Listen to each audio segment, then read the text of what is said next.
Hi, this is Katura with BlueNotary, and today we're going to be looking at how we can change the type of notarization that we're doing for our journal mid-session. So here we are in a session, and we want to make sure that when we look at our journal later, it's accurately stating what type of notarization occurred during this session.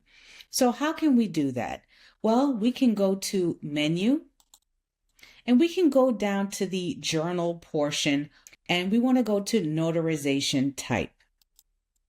So when we click here, we see acknowledgement is already highlighted, but let's say we're changing the type of notarization this is.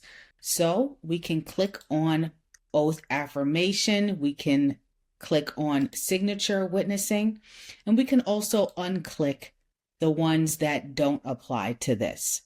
And then once we're done, we can press save.